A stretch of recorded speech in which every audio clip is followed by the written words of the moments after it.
Здравствуйте!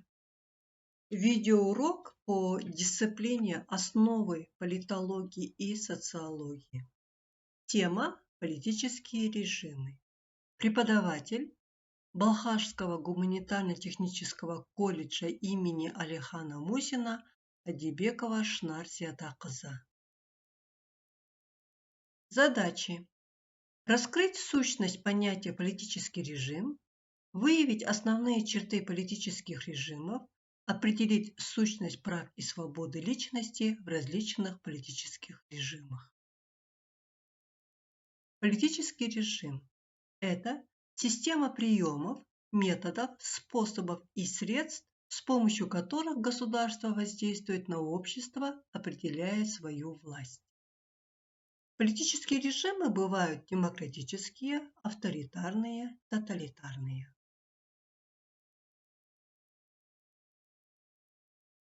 Тоталитаризм – политический режим, при котором осуществляется полный контроль над всеми сферами жизни, власть сконцентрирована в одних руках или группы лиц с абсолютным контролем государства над всеми областями. Существует единая идеология.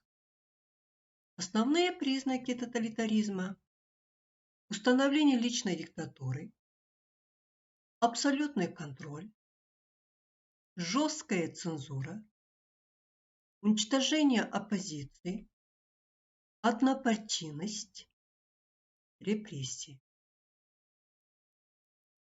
Авторитаризм – политический режим, при котором власть сконцентрирована в руках одного человека или группы лиц, не допускающих политическую оппозицию, но сохраняющих автономию личности и общества в некоторых сферах жизни, например, духовной, социальной, экономической.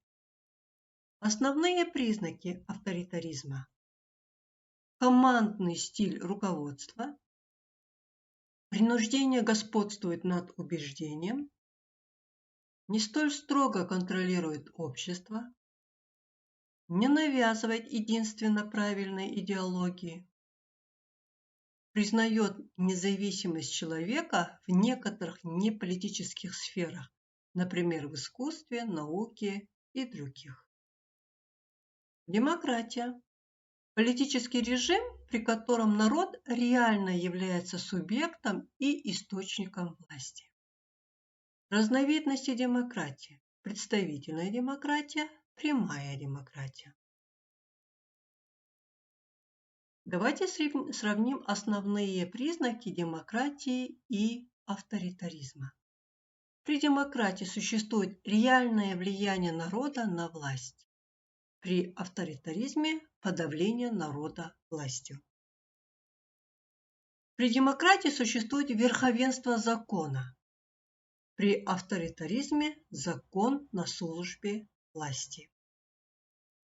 При демократии существует реальное разделение властей, а при авторитаризме – номинальное разделение властей. При демократии существует политическая конкуренция, а при авторитаризме – политическая диктатура. При демократии – участие оппозиции в политике, а при авторитаризме – подавление оппозиции. При демократии существует свобода получения информации, а при авторитарном режиме – контроль за информацией. Понятия, используемые в связи с политическим режимом. Хунта – режим, при котором власть в государстве принадлежит группировке военных, захвативших власть с помощью переворота. Тирания – форма государственной власти, установленная насильственным путем и основанная на единоличном правлении. Деспотия – форма государственной власти, при которой самодержавный властитель имеет неограниченную власть, выступая по отношению к подданным в качестве господина и хозяина. Основные характерные черты политических режимов. При тоталитарном режиме существует тотальный государственный контроль над всеми сферами жизни. При авторитарном режиме осуществляется полный контроль над политической сферой, но возможна свобода экономической деятельности, а также существует автономия частной жизни людей. При демократии источником власти является народ, власть подконтрольна обществу, а также действует принцип разделения властей. Кому принадлежит власть? При тоталитарном режиме правящей партии во главе с вождем. При авторитарном режиме правящей партии во главе с лидером, а при демократии представительным органом, который создается на основании выборов. Существование политической оппозиции. При тоталитарном режиме всякая оппозиция уничтожается, создается однопартийная система. При авторитарном режиме подавление политических противников, как правило, однопартийная система. При демократии существует несколько политических партий, активно действует политическая оппозиция. Свобода и права граждан. При тоталитарном режиме не соблюдаются, при авторитарном режиме нарушаются, а при демократии права и свободы граждан гарантируются, защищаются государством. Методы политического действия со стороны государства. При тоталитарном режиме особая роль насилия, слежка, доносительство, выдвижение целей для мобилизации общества. При авторитарном режиме сочетание насилия и ненасильственных методов.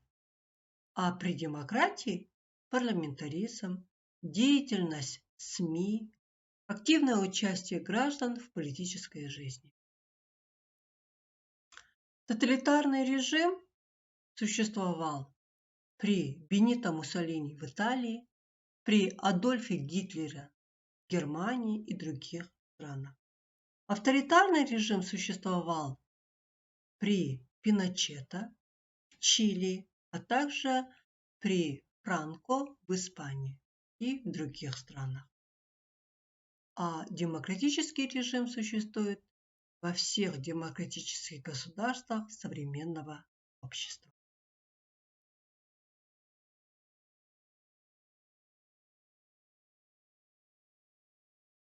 И в завершении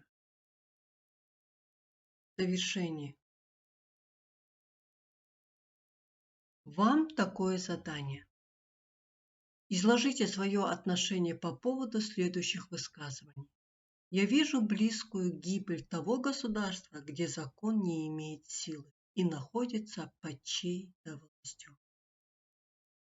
И второе выражение. Нация не нуждается в жестокости, чтобы быть стойкой. Спасибо за внимание. До свидания.